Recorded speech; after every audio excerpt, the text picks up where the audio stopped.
Muy buenas tardes. Les sugiero que se queden porque la oportunidad de escuchar a dos líderes de la ecocardiografía mundial en español no se da todos los días. Así que entendemos que ya están todos muy cansados, esto está terminando, pero vale la pena finalizar con algo realmente importante. El primer orador va a ser el doctor Roberto Lang. Y la mejor presentación es decir su nombre y apellido. No hace falta explicar su currículum. Trabaja actualmente en la Universidad de Chicago, donde es profesor titular, y eso creo que es suficiente.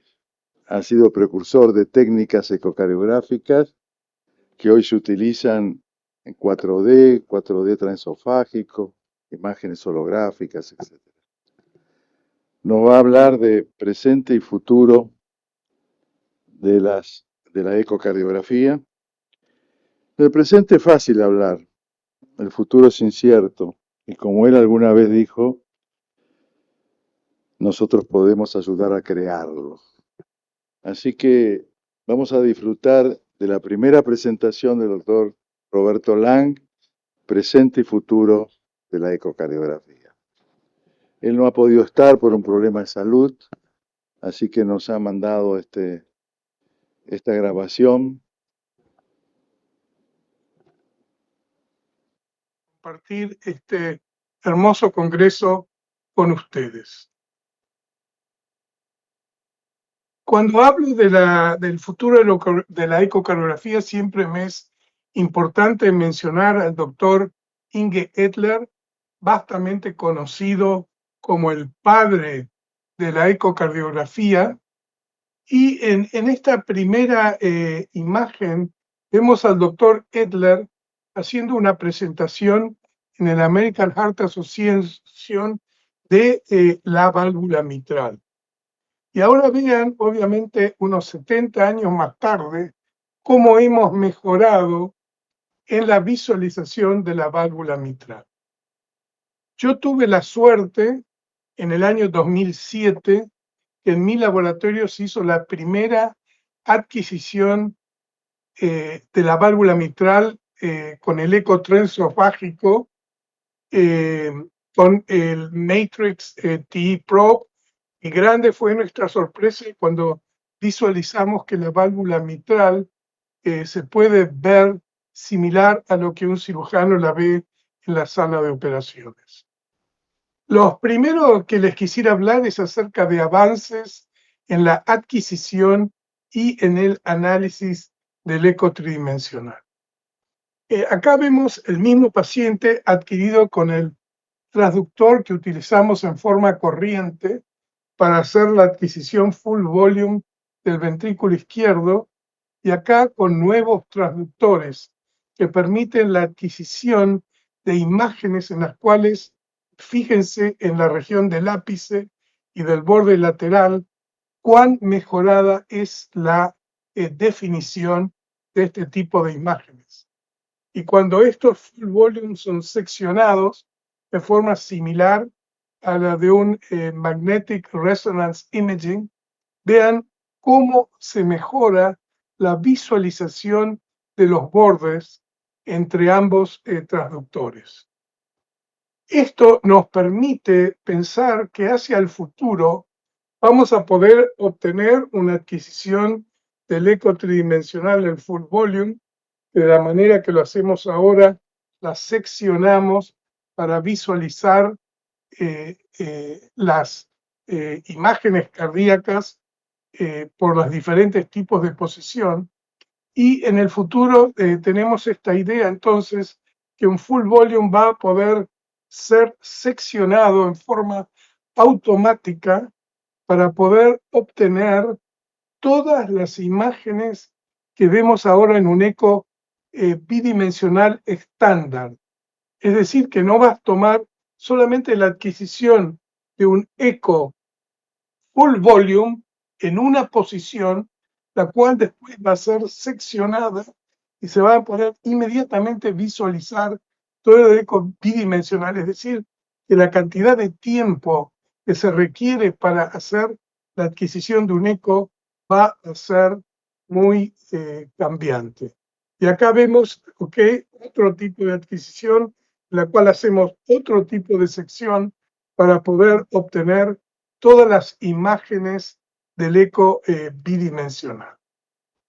Con respecto a la cuantificación, pienso que el eco tridimensional va a tomar un rol sumamente importante y hemos ya visto por los primeros estudios, este fue esencialmente el primer estudio que alguna vez utilizó la inteligencia artificial con el eco tridimensional para hacer la cuantificación del ventrículo izquierdo, en la cual se toman muchísimas imágenes tridimensionales para entrenar a la computadora, que luego es capaz de generar un modelo genérico que se adapta en forma local al ventrículo, adaptándose a las variaciones de Clutter, a las variaciones que tiene el ventrículo en cuanto a su morfología y a su orientación, para después obtener un modelo final en la cual se puede hacer la cuantificación de todas las cámaras cardíacas. Acá vemos el output de este primer sistema, en la cual podemos ver cuantificación del ventrículo izquierdo y a su vez instantáneamente la cuantificación de la aurícula izquierda. Y hacia el futuro vamos a poder ver cómo de un full volume se van a poder hacer la cuantificación de los volúmenes de en diástole y de en sístole de las 4 cámaras de la aurícula y al mismo tiempo la obtención del strain tridimensional. Va a ser muy importante también la cuantificación del remodelado, porque va a ser posible hacer la cuantificación de la morfología de los ventrículos. Este es un paciente con insuficiencia mitral en el cual el ventrículo tiene la morfología de una esfera y luego de una operación en la cual se hace un cambio de la válvula mitral, vemos cómo el ventrículo cambia y tiene una forma de pelota americana.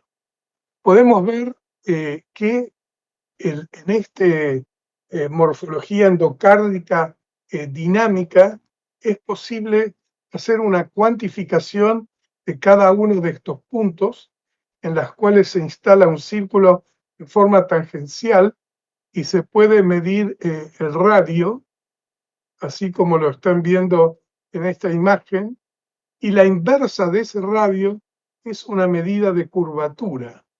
Esa curvatura se puede luego sobreponer en forma paramétrica en el borde endocárdico, como vemos en este paciente con infarto apical y un infarto de la cara anteroseptal.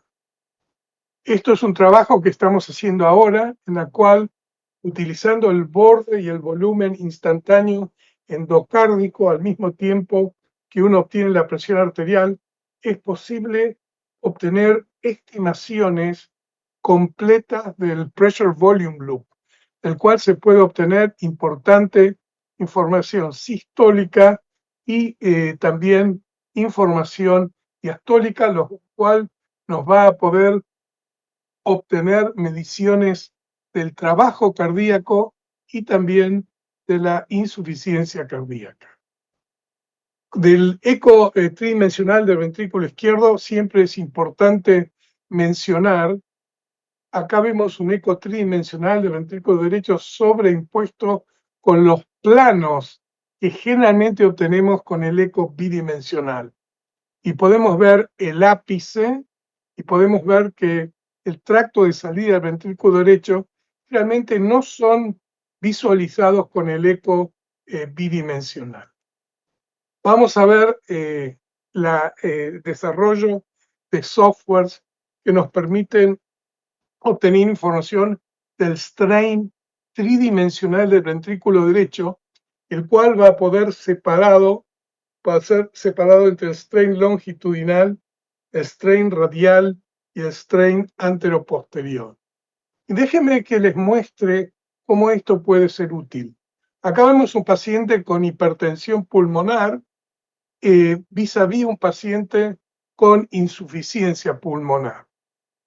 Lo que vemos interesantemente es que en el paciente con hipertensión pulmonar, este es el strain total, pero cuando hacemos una decomposición, la gran mayoría del strain total está hecha por este strain longitudinal. En cuanto en el paciente con regurgitación mitral, es mucho más importante el strain radial y no el strain longitudinal.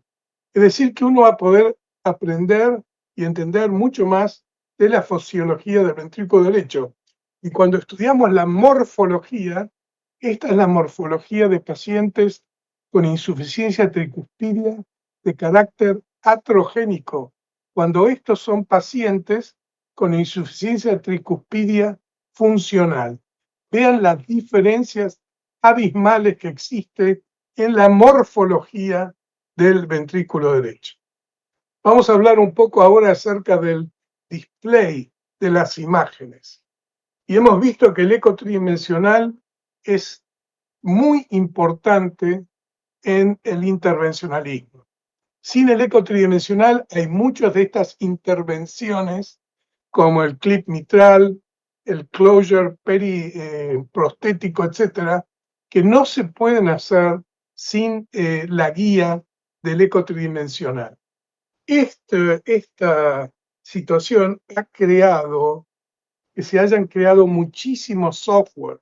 Y este es uno de los softwares más interesantes, que es un software de fusión, en la cual vemos la fusión de un eco tridimensional con la angiografía, en la cual vemos un leak perivalvular y cómo se puede de esta manera guiar al intervencionista a poner un catéter en el lugar correcto.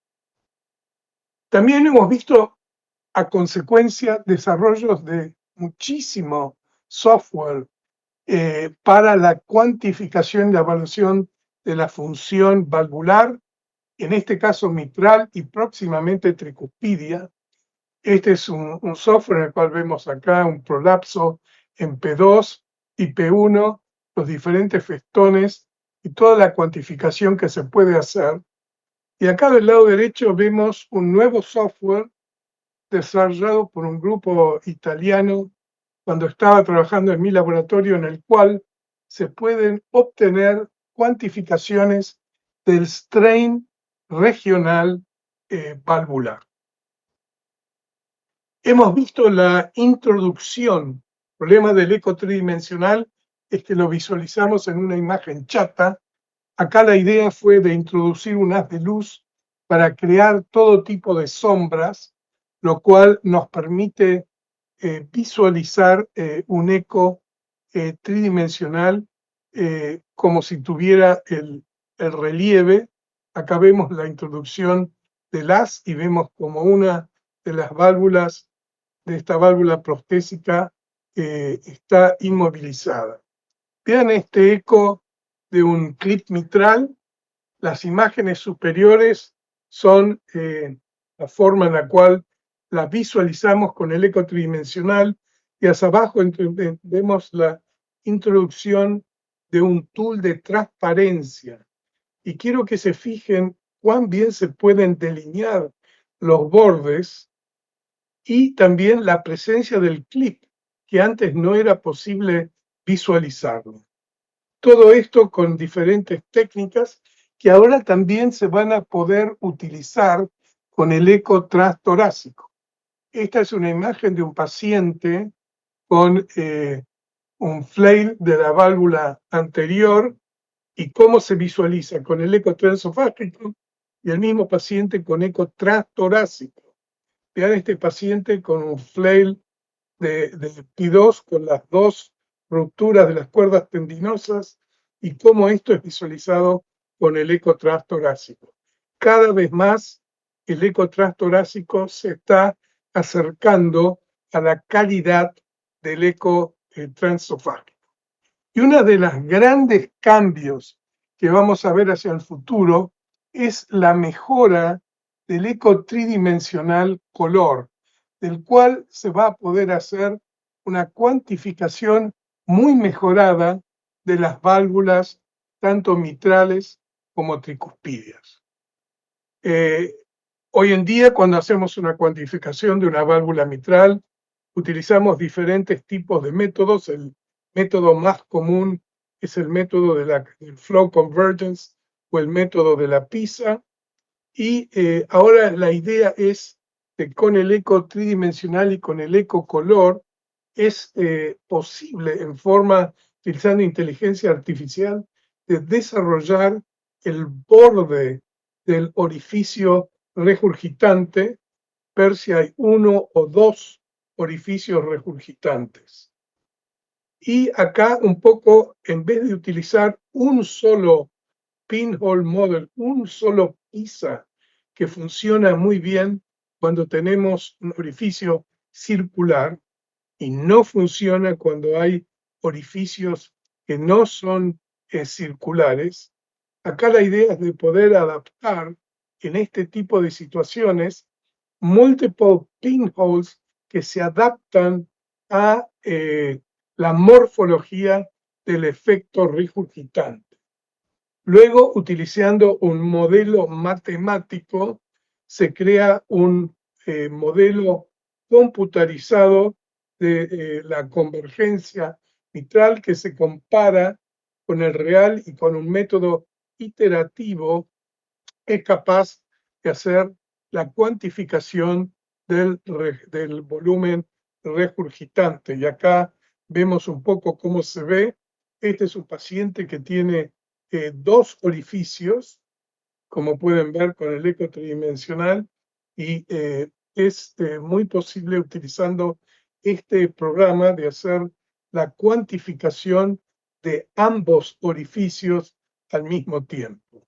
Y vean un poco cómo se ve en este modelo en el timing de cuando aparecen los orificios regurgitantes. Y esto es la aplicación de esto a un paciente luego de un clip mitral, en la cual podemos hacer la cuantificación del volumen regurgitante que hoy en día es casi imposible de hacer utilizando el método de la PISA.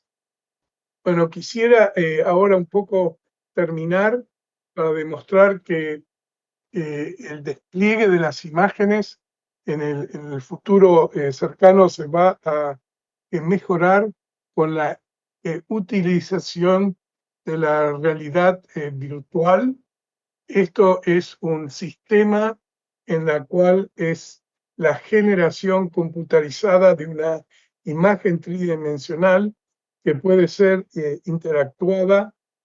Hay sensores que determinan un lugar en el cual podemos utilizar estos adaptadores manuales para hacer la movilización de las imágenes. Nuestro grupo tiene un pequeño laboratorio en el cual trabajamos desarrollando un sistema que permite modificar un eco tridimensional, y este eco tridimensional se modifica para convertirlo en una imagen de realidad virtual. Como la están viendo acá, esta imagen de realidad virtual puede ser extraída de la computadora y la podemos ver flotando en el espacio. Es tan grande como en la pieza donde se encuentran ustedes hoy. Y este tipo de imagen tridimensional, acá vemos entrando hacia un ventrículo en la cual vemos ambos músculos papilares, y a medida que vamos movilizando la imagen hacia la aurícula izquierda vemos ambas venas pulmonares, damos vuelta el dataset y ahora estamos visualizando el ápex.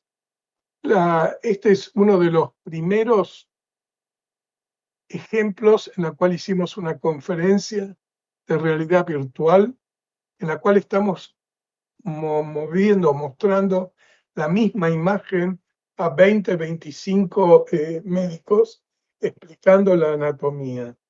Es decir, que la realidad virtual pienso que va a tener gran lugar en el futuro en cuanto a la educación y el entrenamiento, a mejorar la comunicación con los cirujanos y también mejorar la comunicación con los pacientes. Esta es una imagen de la boca de entrada de la orejuela de la aurícula izquierda, en la cual estamos midiendo con realidad virtual para determinar cuál es el mejor modelo de un obturador en la cual se puede posicionar y podemos ver si habría algún tipo de leak, etcétera. Es decir, que esto va a tener un gran lugar también en la posibilidad de hacer simulación en el intervencionismo. Y es un poco la idea que estamos leyendo ecos. Tenemos una imagen, una lista de los diferentes tipos de eco. Ahí tenemos cuando hay un eco que lo queremos visualizar, en más o menos unos pocos segundos se convierte en una imagen de realidad virtual que luego puede ser extraída de la computadora y hacerla flotar en el espacio para poder obtener mucha más información. Es decir, que cuando pensamos acerca del futuro, yo pienso que el futuro ha arribado. La pregunta que siempre nos tenemos que hacer es si nosotros estamos listos para aceptar el futuro, y siempre y cuando en la ecografía pensamos que todo está hecho, nunca está hecho y siempre tenemos grandes cosas para avanzar. Y pienso que en el futuro vamos a ver la injerencia de la inteligencia artificial, de la fusión de imágenes, del virtual reality, un montón de modelos de rendering, de printing, de holografía y de cuantificación. Así que bueno, muchísimas gracias por la invitación y espero verlos pronto. Muchísimas gracias.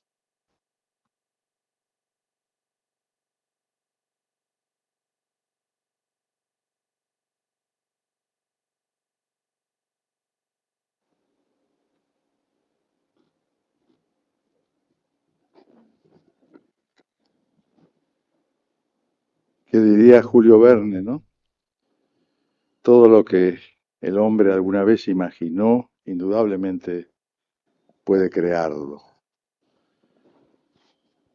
Impresionante. Ahora, ¿cuánto llegará esto a nuestros países en Latinoamérica? Bueno, no sé, 3 años, 5 años, no lo sabemos. Pero es sorprendente. Creo que el doctor no está comunicado para hacerle preguntas y yo incapacitado para responderlas. Si alguien quiere hacer un comentario sobre esto, tenemos algunos pocos minutos y si no, vamos a pasar a la próxima exposición. El doctor Federico Ash nos acompaña. Eh, Él es profesor de cardiología de la Universidad de Georgetown y es jefe también de investigación del Core Laboratory del Medical Health Institute en Washington. Bueno, eh, un tema también de actualidad. ¿En qué mesa no se está hablando actualmente de la inteligencia artificial? Y entonces vamos a ver la inteligencia artificial aplicada a las imágenes. ¿Cuál es el estado actual? Gracias, Federico. Bueno,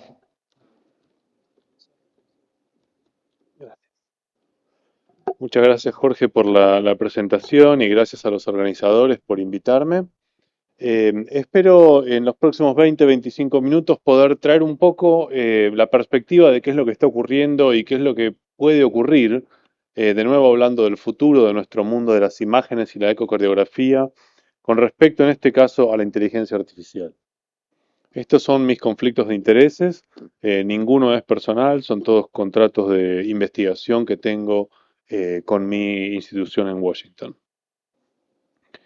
Cuando hablamos de inteligencia artificial, creo que a todos nos genera un poquito de escozor. ¿Qué es lo que está ocurriendo con la inteligencia artificial? ¿Cómo es que esto va a impactar nuestra vida y nuestra práctica médica?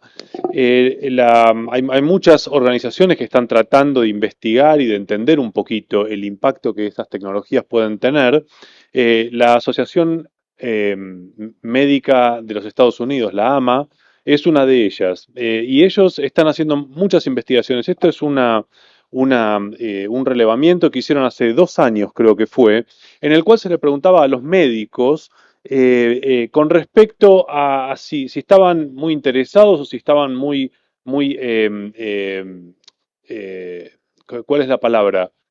Si tenían preocupaciones o si tenían realmente un interés muy grande en la perspectiva positiva que la inteligencia artificial puede presentar. Y como ven aquí, claramente hay tres grupos casi del mismo tamaño, si no quisiera, algunos que tienen un interés muy grande en qué es lo que la inteligencia artificial puede hacer, otros que en realidad tienen en la barra de más abajo, que tienen una preocupación grande con respecto a estas tecnologías y cómo pueden afectar nuestra práctica, y los del medio, los que tienen tal vez un poco más balanceado esa preocupación e interés. Ellos, de hecho, preguntaron en particular cuáles eran las oportunidades que veían que la inteligencia artificial podía traer a sus prácticas y principalmente lo que los médicos, los practicantes decían era que podía ayudar a disminuir la carga administrativa que nosotros los médicos tenemos hoy en día cuando cuidamos de nuestros pacientes y de su salud. O sea, como que esa veían la oportunidad más grande. Cuando uno mira en la ecocardiografía, se pregunta, bueno, ¿y qué puede traernos a nosotros? ¿En qué forma nos puede ayudar la inteligencia artificial para mejorar nuestra práctica? Bueno, creo que todos vamos a estar de acuerdo en que, en teoría, la inteligencia artificial, como es muy automatizada, debería mejorar la certeza diagnóstica, debería mejorar la reproducibilidad de nuestros análisis y nuestras mediciones, y por medio de estas características nos permitiría ser más eficientes en nuestra práctica. Pero veamos cómo es que esto pudiera y puede ocurrir. Cuando uno mira al flujo de trabajo que nosotros tenemos en nuestros laboratorios de imágenes, de ecocardiografía en particular, hay diferentes pasos que ocurren desde el momento en que el paciente entra a nuestro laboratorio hasta el momento en el cual nosotros le damos un informe, sea a ellos o a sus propios médicos. Empieza con la adquisición del lado izquierdo de su pantalla, la adquisición de la imagen. Una vez que las imágenes son adquiridas, empezamos a procesar, empezamos a tratar de entender qué es cada una de estas imágenes y qué representa. Una vez que entendemos cuál es cada una de estas múltiples imágenes, tomamos ciertas mediciones. Esas mediciones nos permiten entender un poco la fisonomía de ese corazón, o el fenotipo, si uno quisiera. Y cuando empezamos a revisar toda esa innumerable cantidad de mediciones y de imágenes que tenemos delante nuestro, entonces podemos empezar a generar un reporte. En última instancia, es ese reporte el que es de mayor trascendencia para el paciente y en la devolución hacia el paciente. La realidad es que el manejo de datos tiene que ver con todo esto, y como los datos es lo que nosotros vamos a estar trabajando con inteligencia artificial, vamos a ir viendo en los próximos minutos cómo las tecnologías de inteligencia artificial nos permiten afectar el flujo de nuestro trabajo en cada uno de estos pasos. Por ejemplo, en la adquisición de imágenes, hoy en día tenemos una serie de dispositivos, este es el caso de Butterfly, pero hay muchas compañías a esta altura que ya lo hacen, en el cual básicamente lo que hacen es tener un dispositivo como un GPS que va detectando cuál es la imagen que tenemos y cuáles son las modificaciones que hay que hacer para poder adquirir esa imagen en la forma más adecuada. Entonces nos va mostrando con esos paneles que vemos ahí en rojo y en verde cuán buena o cuán mala es la calidad de esta imagen. y cuando detecta que no es del todo buena, entonces nos empieza a dar indicaciones de qué tenemos que hacer para mejorarla. Subir el transductor un espacio intercostal, bajarlo, girarlo, rotarlo, girar hacia la izquierda o hacia la derecha. Y en la medida en que nos va dando las instrucciones nos permite obtener una imagen de mejor calidad. Eso lo vemos también, por ejemplo, en este otro dispositivo en el cual usa un algoritmo diferente, pero básicamente es lo mismo, hasta mismo con gráficos, nos puede ir diciendo, bueno, ahora gire el transductor hacia la izquierda, hacia la derecha, súbalo hacia arriba, hacia abajo, cambie de espacio intercostal, y en el momento en que detecta que la imagen es óptima, entonces la adquiere. Esto fue publicado en primera instancia, pero después ya hubo 2 o 3 papers diferentes con otros algoritmos por este grupo de la compañía que se llamaba en esa época Caption Health. Básicamente aquí lo que hicieron fue darle uno de estos transductores que tenían el GPS y ayudaban a tomar una imagen mejor a gente que no sabía tomar imágenes, a gente que no se había entrenado para tomar imágenes, a gente que eran, en este caso, enfermeras. Entonces lo que se hacía es, en 2 horas, se les daba un entrenamiento de cómo manejar este software, este algoritmo, y se les daba el transductor a las enfermeras. Y ahora se les decía, bueno, aquí tiene un paciente, necesitamos que tome estas 10 imágenes, y la máquina le iba diciendo a esta enfermera qué tenía que hacer para poder conseguir esa imagen. Después, esas imágenes, en forma ciega, se le daban a expertos ecocardiografistas, como pudiera ser alguno de nosotros, y ellos tenían que calificar la calidad de la imagen que estaban viendo, sin saber quién la había hecho, cómo la habían hecho, etc. Y lo que vimos era que el 90% de esas imágenes, en realidad, tenían una alta calidad.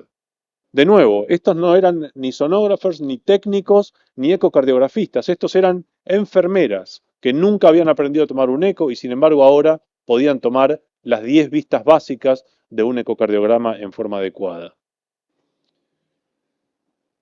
Entonces, la inteligencia artificial nos puede ayudar a adquirir buenas imágenes o a mejorar las imágenes que estamos tomando. Pero además nos puede permitir hacer muchas otras cosas. Veamos lo que hicimos nosotros en un estudio que publicamos ya hace 3 años en una versión acortada y que este año publicamos en la Revista Argentina de Cardiología.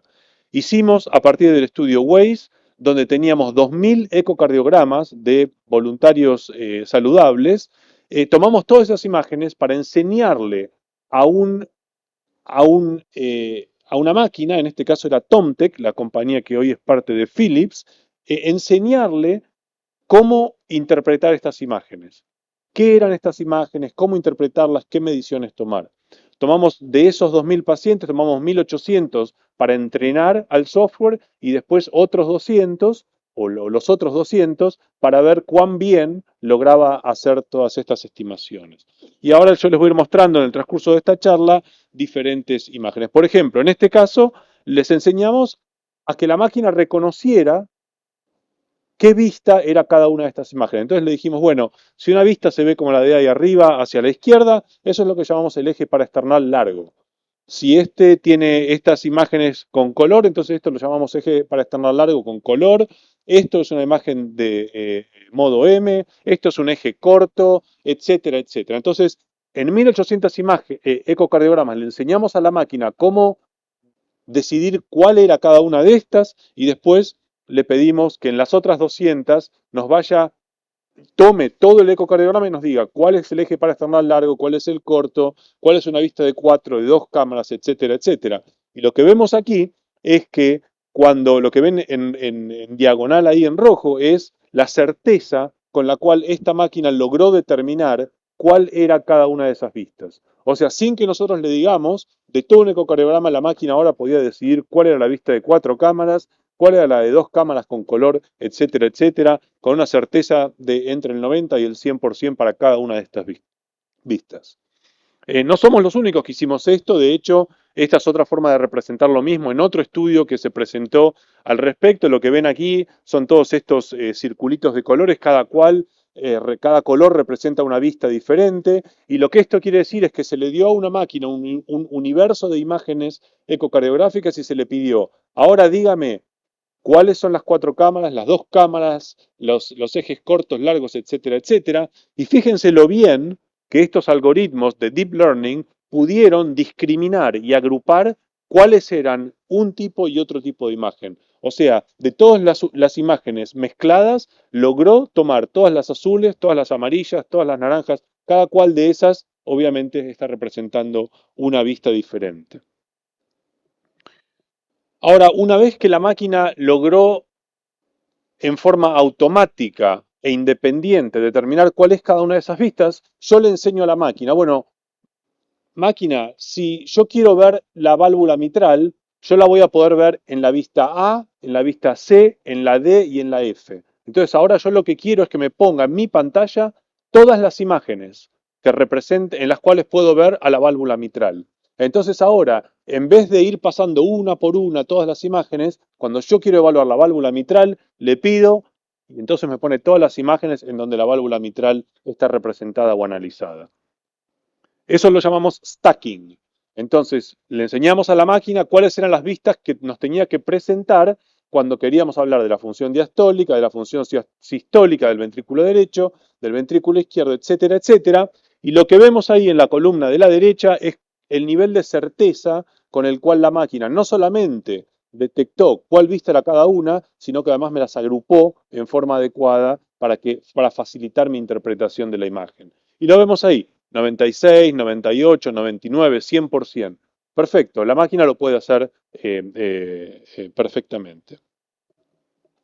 Pero ahora que la máquina sabe que esa imagen que detectó como una vista, por ejemplo, del eje paraesternal largo, yo le puedo enseñar a esa máquina cuáles son las mediciones pertinentes que debieran hacerse en esa vista y enseñarle cómo hacerlas. Por ejemplo, para enseñarle cuál es el diámetro de fin de diástole y de fin de sístole, del ventrículo izquierdo, del septum interventricular, de la pared posterior. Todas esas son las mediciones que la máquina debiera poder hacer en una vista del eje paraesternal largo. Pues bien, esto es lo que estamos mostrando aquí, cómo es que correlaciona esa medición automatizada con respecto a la que nosotros expertos hemos hecho y vemos ahí que la correlación es extremadamente alta con valores R superiores al 0.9, sabiendo que 1.0 es la perfección. Y esto es lo que nosotros veíamos. Nosotros le enseñábamos a la máquina que cómo hacer estas mediciones, en este caso el volumen, el diámetro del ventrículo izquierdo, y entonces lo que les estoy mostrando aquí son 4 imágenes, las 3 de arriba son hechas por expertos, por 3 expertos diferentes, la de abajo es lo que hizo la máquina en forma automatizada.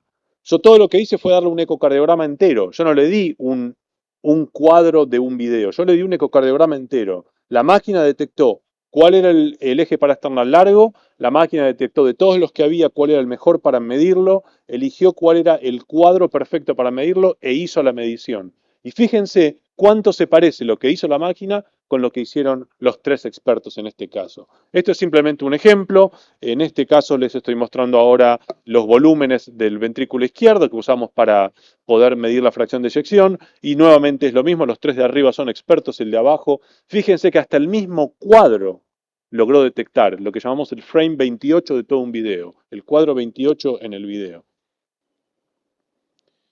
Y ahora que la máquina puede hacer estas mediciones, también es posible que haga mediciones de otro tipo, tal vez más complejas, por ejemplo la fracción de eyección. En este caso nosotros publicamos, este es otro estudio que hicimos, en este estudio lo que publicamos fue una forma en que le enseñamos a una computadora a poder estimar la fracción de eyección sin medir los volúmenes. Sin medir los volúmenes. Todo lo que hacía era detectar contornos en una vista, ver cuánto esos contornos se acercaban de una pared hacia la otra y en base a eso determinaba una fracción de eyección. No hubo mediciones de volúmenes. En este caso, lo que vemos es que la correlación, fíjense ahí, entre la medición automatizada y el valor de referencia, que es el que habíamos hecho nosotros como expertos, es extremadamente compacto. Eso quiere decir que hay un error extremadamente bajo. Lo que la máquina está haciendo es muy similar a lo que nosotros mismos estamos haciendo cuando hacemos el método de Simpsons de bicámara. Y abajo ven las diferencias que son pequeñas. Después hicimos lo mismo, pero utilizando otra vista, utilizando la vista del eje paraesternal largo, que es tal vez lo que una persona inexperta va a utilizar, por ejemplo, en la sala de emergencias, cuando todo lo que hacen es poner un transductor y tratan de ver cuán buena es la fracción del ventrículo izquierdo cuando un paciente está, por ejemplo, hipotenso. Pues bien, en este caso lo que vemos es que esa correlación es muy buena en la vista de 2 cámaras, de 4 cámaras, en la vista paraesternal larga, etcétera, y que realmente las correlaciones son muy, muy altas con unos niveles de certeza superiores a los 70%.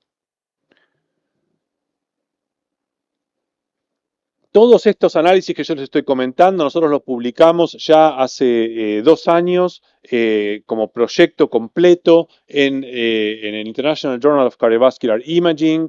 Es una forma tal vez un poquito más interesante, más linda de verlo, pero realmente todo lo que yo les vengo comentando, cómo le fuimos enseñando a esta máquina a detectar las vistas, detectar las mediciones que había que hacer las mediciones, interpretarlas, etcétera, está todo publicado con los coeficientes de variación muy bajos. Y la realidad es que hay muchos softwares a esta altura que pueden hacer eso. Este es uno que a mí en particular me gusta mucho, que se llama US2AI. US2AI. En este caso, por ejemplo, la medición automática toma menos de 30 segundos. O sea, uno sube un ecocardiograma a este software y el ecocardiograma mide más de 200 mediciones diferentes, muchas de las cuales son probablemente irrelevantes, pero muchas son relevantes. Por ejemplo, estas son mediciones del ventrículo derecho y ustedes las ven aquí, todas las mediciones que hizo el software sobre el ventrículo derecho. Algunas son las que utilizamos en forma clínica, otras tal vez no. No importa, serán nosotros los que decidimos qué medir. Hay de la válvula aórtica, de la válvula tricúspide, etcétera, etcétera. Y esto se hace todo en forma completamente automatizada. Todo lo que la máquina necesita son unos pocos segundos para poder subir esas imágenes y después devolvernos todo ese reporte. La eficiencia de un sistema como este tan automatizado es extremadamente grande. Nosotros lo probamos en este estudio ya hace unos años, que es el mismo, una continuación de lo que les venía mostrando anteriormente, en el cual vimos que si nosotros le dábamos ecocardiogramas a expertos y les decíamos que hagan un reporte, les llevaba una determinada cantidad de tiempo. Pero si antes de eso lo pasábamos por el software automatizado y el experto miraba las mediciones hechas, las revisaba y después generaba el reporte, ganábamos 41% del tiempo. O sea, el experto, cuando era ayudado por la máquina, le tomaba 41% menos del tiempo que le tomaba si lo hacía todo en forma manual. Es interesante, ¿no es cierto? O sea, uno puede pensar que en la medida en que estas cosas vayan evolucionando, vamos a ser más y más eficientes porque estos software nos ayudan a ser mejores. La realidad es que la computadora no hace las cosas mejor que usted, pero si las hace más rápido ya tiene un valor. Eh, Mucho más allá de eso, hay otras cosas que se pueden hacer. En la medida en que la máquina logra interpretar imágenes en diferentes formas, puede empezar a detectar patrones de imágenes. En la ecocardiografía o en imágenes, eso significa fenotipos. Si ve un ecocardiograma que tiene un fenotipo que es consistente con cardiopatía hipertensiva o con amiloide o lo que fuera, la máquina nos puede dar esa impresión, porque está tomando una serie de decisiones con respecto a la imagen que ve que lo llevan a pensar que lo que está viendo es probablemente, con determinado nivel de probabilidad, cardiopatía hipertensiva, por ejemplo. Esto lo vemos y ya fue probado en muchas patologías, por ejemplo, en hipertensión y en diferentes tipos de hipertensión. Esto fue probado en este estudio y en otros que muestran HFpEF, o sea, insuficiencia cardíaca con fracción de eyección preservada, otros con fracción de eyección reservada, conservada. Y el software lo que puede hacer es, una vez que mira la imagen, sin darnos mucha más información, nos va a decir, este eco es sugestivo de un paciente con HFpEF. Eso es exactamente lo que este software en particular, que se llama EcoGo, de una compañía que se llama Ultromix en el Reino Unido, pero que es comercialmente disponible en este momento, nos puede dar. O sea, él mira la imagen y simplemente nos dice, mírenlo con cuidado porque probablemente este paciente tiene HFpEF. Volviendo al software que les mostré antes de US2AI o US2AI, hay muchas mediciones que puede hacer. Y en los 30 segundos que le tomó analizar todo ese eco, nos puede generar un reporte como este, en el cual, por ejemplo, va a decir que la función sistólica del ventrículo izquierdo está levemente disminuida. La función diastólica es anormal. Y si uno cliquea en cada una de esas flechas ahí, nos va a decir por qué es que la máquina considera que esto es anormal. Entonces, por ejemplo, nos va a decir, bueno, la onda E y la onda A tienen un radio tal y tal, la desaceleración de la onda E es de tantos milisegundos, la aurícula izquierda está, y todo eso me hace pensar que tiene disfunción diastólica, etcétera, etcétera. Pero es mucho más complejo que eso. Entonces, por ejemplo, nos puede decir, considere que este paciente tenga HFpEF. O nos puede decir, considere que este paciente tiene insuficiencia cardíaca con reducción leve de la fracción de eyección. Considere hipertensión pulmonar, es de probabilidad intermedia. Considere que este paciente puede tener miocardiopatía hipertensiva o que puede tener hipertrófica. Considere que este paciente tenga amiloidosis basado en el análisis del strain. Considere que este paciente tenga estenosis aórtica, porque yo veo que tiene gradientes de esto y de lo otro, los cálculos del área son tal y tal, entonces probablemente el paciente tenga estenosis aórtica. O sea, lo que les estoy diciendo es, más y más, estos fenotipos o estos patrones de imágenes, las máquinas los pueden interpretar y nos pueden ayudar no a decirnos que el paciente tiene hipertensión o cardiopatía hipertensiva, pero a sugerirnos que lo miremos con una lupa particular, porque probablemente ese sea el caso. Nosotros hicimos mucho de esto, además, en materia de pronosticación, de pronosticar outcomes de los pacientes. Les voy a mostrar solo este caso, que fueron pacientes de COVID, que fueron admitidos por COVID en la primera oleada del COVID, de la pandemia. Lo que hicimos fue el mismo ecocardiograma que se tomaba en el momento de la admisión del paciente al hospital, lo hacíamos pasar por el software de inteligencia artificial y además lo hacíamos una lectura habitual crónica. Y lo hacíamos 2 y 3 veces de cada uno. Entonces lo que vimos es que cuando nosotros medíamos la fracción de eyección, nosotros no lográbamos predecir el outcome del paciente.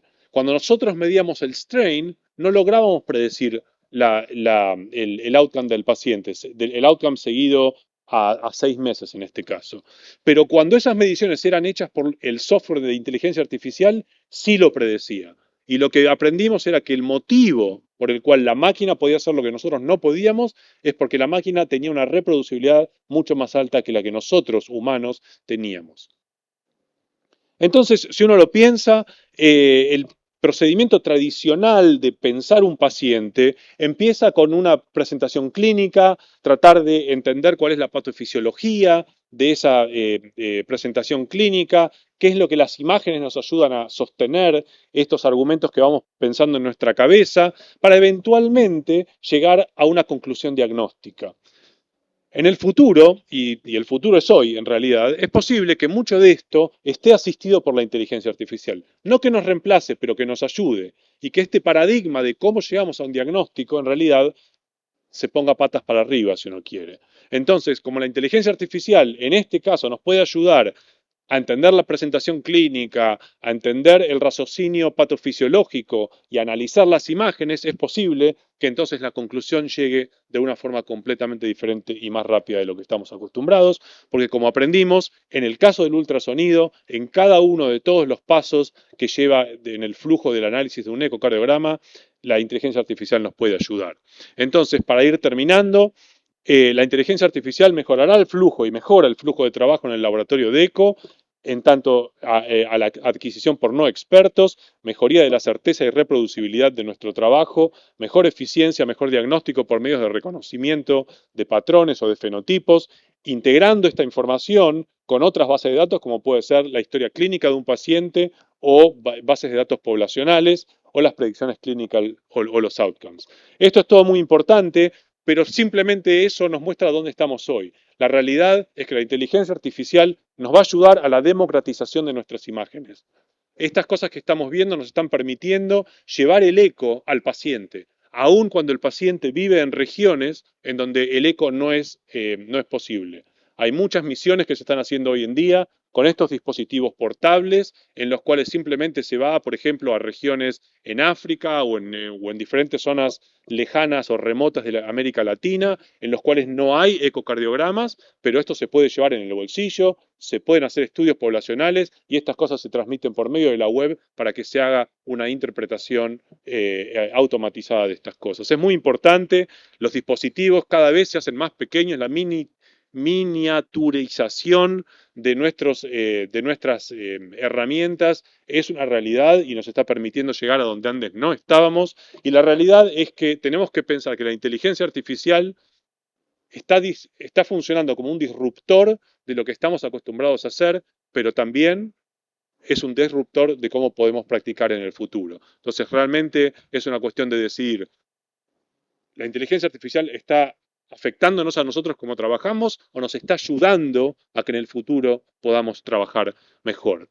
La verdad, yo pienso que el disconfort, este estrés que nos genera como practicantes de la medicina clásica, para mí es algo saludable. Entiendo perfectamente que a muchos de nosotros nos genera un poquito de escozor el ver que estas máquinas están haciendo las cosas que nosotros hicimos por muchos años, pero ese disconfort es natural y es lo que nos va a llevar a seguir progresando. Sin embargo, hay que tener cuidado porque no porque venga por máquinas y porque esté generado en forma automatizada por AI significa que sea bueno. Tenemos que tener un nivel de escrutinio de la calidad de los datos que se están generando muy, pero muy cuidadoso y en eso estamos trabajando todos nosotros como investigadores, pero las sociedades profesionales, etcétera. Tiene que haber muy buenos entes reguladores para que las cosas que llegan a nuestras manos en realidad estén apropiadamente probadas de que son buenas y que sirven. La inteligencia artificial no está aquí para reemplazarnos. Está aquí para reemplazar a aquellos que no usen la inteligencia artificial. Entonces, si la inteligencia artificial nos ayuda a ser mejores, bienvenida sea. Seamos mejores. Con eso entonces quiero terminar y los quiero invitar a el próximo congreso de la Sociedad Americana de Ecocardiografía que se va a realizar en el mes de septiembre del año que viene en la ciudad de Nashville. Muchas de estas cosas, de estas temáticas se van a estar abordando en forma bien detallada. Los invito a que vengan y a que disfrutemos juntos. Gracias.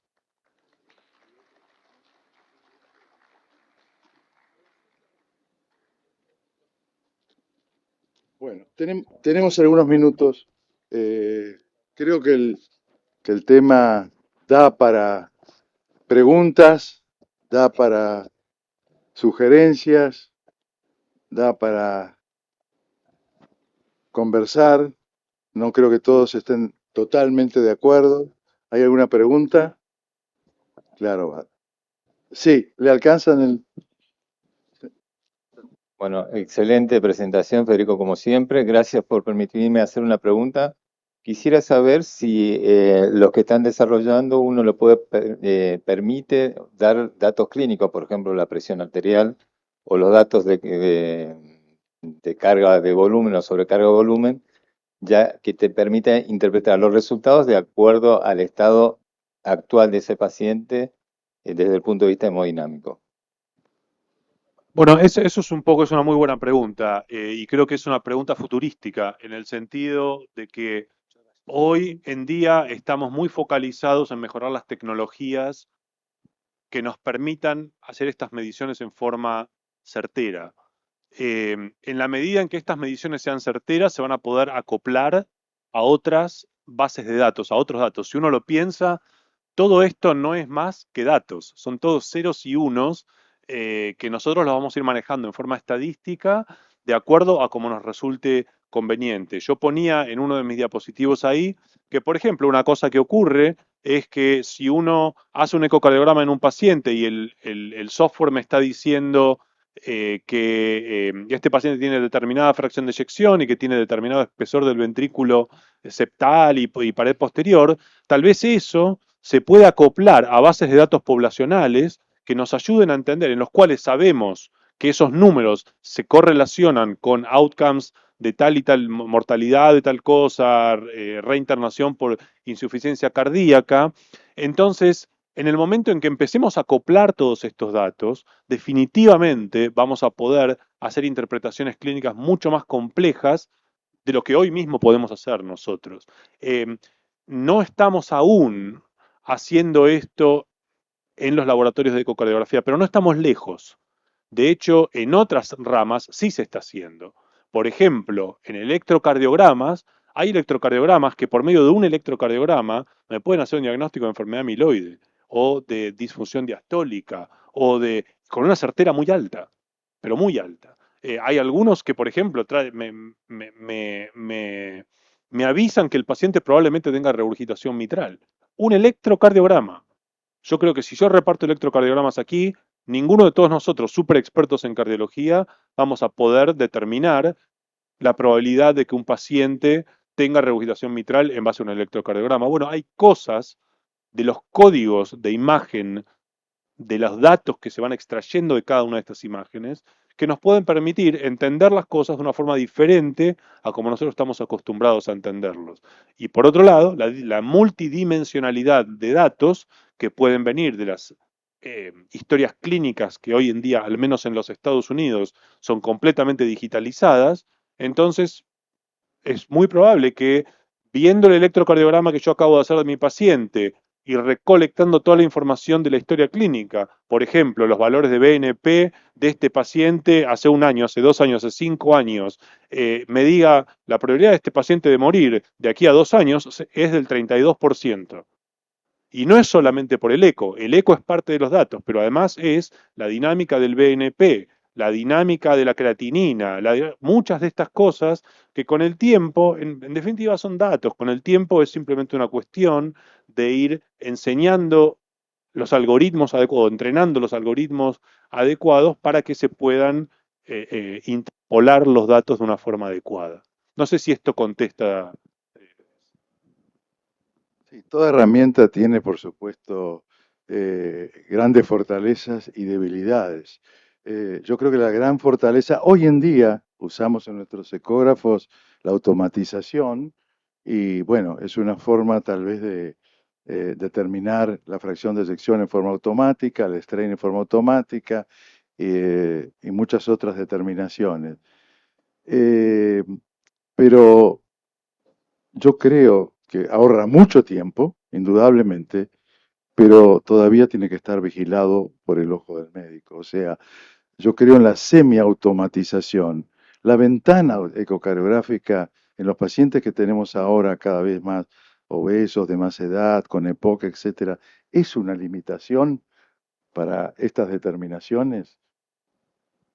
Y sí, por supuesto. En definitiva, el ultrasonido es ultrasonido. A día de hoy no tenemos algoritmos que nos permitan mejorar la calidad de la imagen más allá de mover el transductor para arriba y abajo como yo les mostraba al principio de mi presentación. Tal vez en el futuro existan los algoritmos que tomando 4 puntos de la imagen puedan extrapolar el resto de la imagen y recrearla. Hoy no lo tenemos y no estamos ni cerca de poder hacerlo. Pero la realidad es que hoy en día el ultrasonido es ultrasonido y el pulmón es pulmón. Y cuando hay pulmón, el ultrasonido no pasa, no importa que use un algoritmo más nuevo o más viejo, que es lo mismo que nos pasa con la ecografía tridimensional, ¿no es cierto? El eco tridimensional es fantástico, las imágenes son divinas. La realidad es que cuando el paciente es muy obeso o cuando el paciente tiene EPOC o tiene el pulmón que se mete en nuestro camino, no hay ni 2D ni 3D que funcione, simplemente la imagen no va, no se logra adquirir y por lo tanto los datos no son de alto valor. ¿Algún comentario, alguna pregunta? Sí. Sí. A mí me atrae mucho la inteligencia artificial en el diagnóstico de cardiopatía isquémica. Quería ver si han desarrollado algo donde más variabilidad interobservador, incluso intraobservador, en los trastornos sutil y motilidad. El strain mejora bastante, pero hay muchos gaps que tenemos. Quisiera saber si hay alguna línea de investigación o trabajo con respecto a eso. Sí, hay muchas. Yo les mencioné esa compañía Ultromics de Oxford, del Reino Unido, que nosotros utilizamos o trabajamos con ellos para el WAIS COVID, que fue un estudio que hicimos en cuanto empezó la pandemia y empezamos a reclutar pacientes en 10 países diferentes del mundo y analizamos todos esos ecos con el software de Ultromics.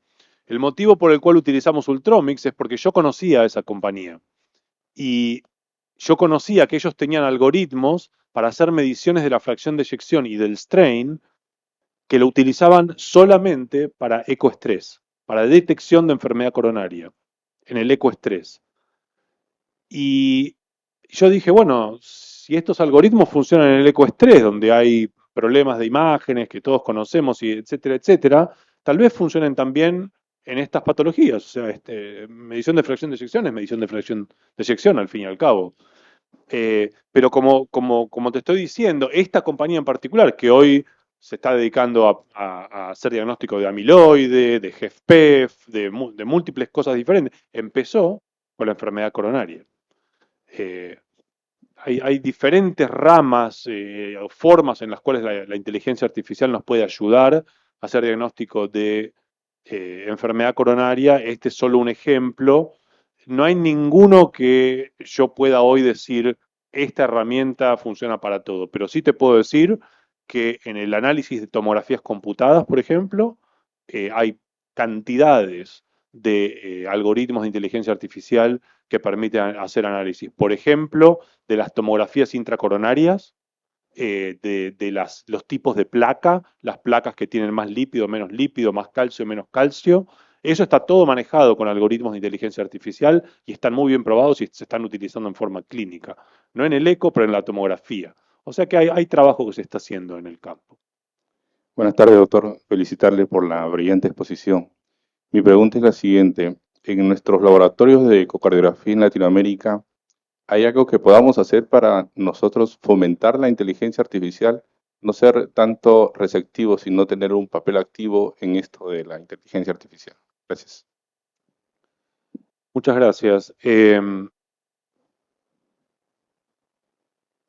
¿Usted utiliza Philips, por ejemplo? General Electric.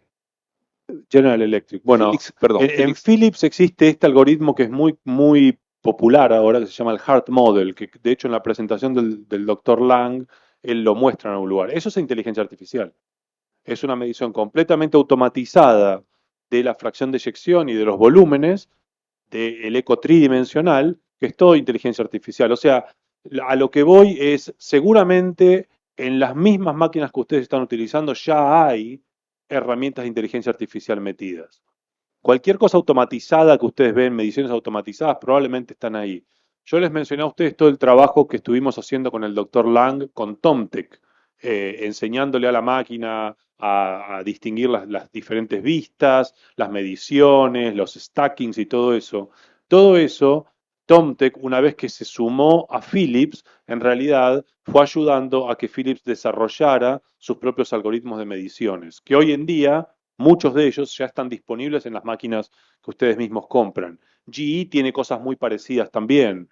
También los tiene Toshiba o no sé, o Canon, o no sé cómo es que se llaman, cambiaron ya el nombre tantas veces. La mayoría de estas compañías tienen ya algoritmos de automatización. El concepto, de todos modos, es el mismo que el doctor Lowenstein mencionó anteriormente. No porque tenga la etiqueta de inteligencia artificial, nosotros tenemos que creerlo ciegamente. Nosotros tenemos que ser críticos. Tomémoslo como una ayuda, no lo tomemos como una verdad absoluta. Cuando hay mediciones automatizadas, revisémoslas, porque al fin y al cabo el que firma cada uno de estos reportes somos nosotros. No es ni Philips, ni Tomtec, ni GE, ni Ultromix, ni nada de todo ellos. Estas son herramientas a nuestra disposición para que nosotros podamos generar, a día de hoy, nuestros propios reportes. Si mañana hay un problema legal, por llamarlo de alguna manera, o clínico, porque aceptamos como verdadera una medición que no era real, el problema lo tenemos nosotros.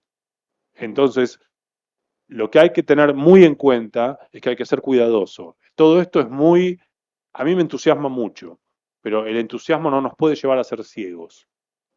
Al menos no por ahora. Tal vez de aquí a unos años tengamos ya tanta confianza en lo que estamos haciendo y veamos que cada vez que modificamos cosas introducimos más error que corrección. Tal vez eso pase, pero a día de hoy no lo sabemos. La pregunta del doctor, las máquinas, los ecógrafos nuestros, los top de las generaciones, pueden aceptar información, podrían sus datos ser incorporados, los míos también y los de cualquiera. Lo que pasa es que todavía no han permitido que nuestros datos, que a lo mejor son incorrectos, llenen de información a la máquina y solamente acepta de los muy expertos toda la información. O sea, nosotros no le podemos aportar nuestros datos todavía a las máquinas en el día a día. Lo que usted preguntaba, si podemos ayudarlo, porque su interpretación puede ser diferente a la mía y puede llenarse de datos inútiles e erróneos. Entonces, por ahora se llena de datos de expertos y con eso está haciendo la gran base de datos. Así que yo creo que por ahora no sé cómo podríamos ayudar. ¿Usted tiene alguna idea? No, por eso hacía la consulta, pero gracias, me respondió. No, pero la revisión a la que estamos haciendo alusión de los datos que las máquinas nos presentan es una forma de hacerlo. Por ejemplo, estas mediciones que yo les mostraba de Ask2AI, este que mide 150, 200 cosas en 30 segundos, nosotros podemos ver cada una de esas mediciones y nosotros podemos descartar esas mediciones si no las consideramos apropiadas. Por ejemplo, me dice que la fracción de eyección es 38% y me muestra que esta medición la hizo en 10 ciclos cardíacos diferentes. Yo puedo mirar cada uno de esos ciclos cardíacos y excluir los que a mí me parece que no son apropiados. Y entonces ese 38 cambiar a un 43 o a un 31 o lo que fuera. O sea, nosotros podemos modificar. El concepto de semiautomaticidad existe. Y todos estos sistemas nos permiten hacer eso. Si no nos lo permiten, yo tendría demasiado cuidado en no utilizar esos sistemas. Porque al día de hoy, ninguno de estos algoritmos o de estos softwares puede hacer algo que sea tan certero que nosotros podamos directamente retirarnos de la interpretación y tomarlo como verdad. Tal vez en el futuro ocurra. A día de hoy creo que no estamos listos. En mi práctica diaria yo utilizo la semiautomatización. O sea, me ayuda mucho en reducir el tiempo, porque ya me da una información. Si coincide con mi pensar fisiopatológico y mi visión, yo la acepto. Y si no, le hago la corrección siguiendo, por supuesto, las líneas de corrección que sugiere el equipo. Pero nos ahorra mucho tiempo. Por ahora, lo que se acepta es que, lo que quieren las grandes empresas es que todo sea automatizado, con lo cual habría una reproducibilidad del 100%, no hay ninguna duda. Pero para mí, todavía los valores que dan en la automatización, especialmente en la fracción de eyección o en el strain, son aproximados. Y nuestra experiencia hace la corrección.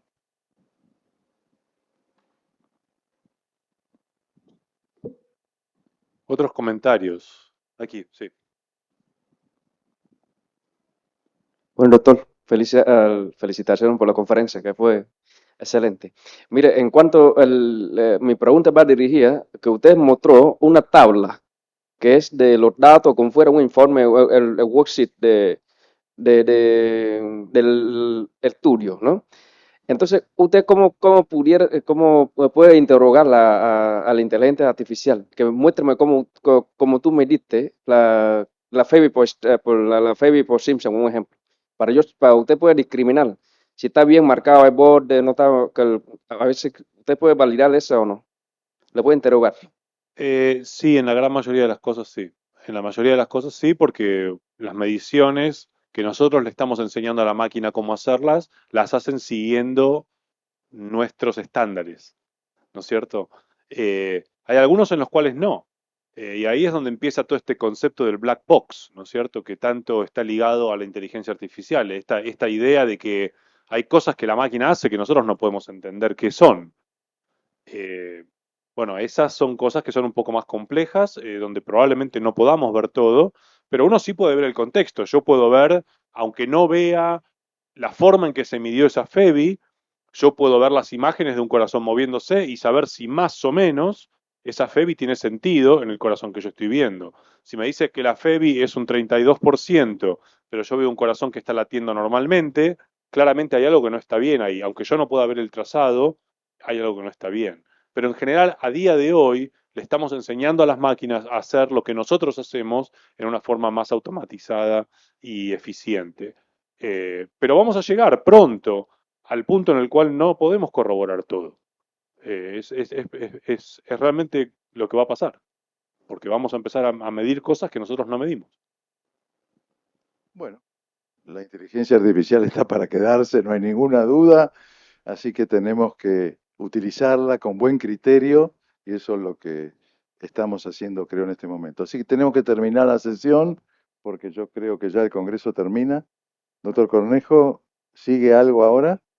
Bueno, entonces le damos las gracias por su presencia, ¿no? Hasta pronto.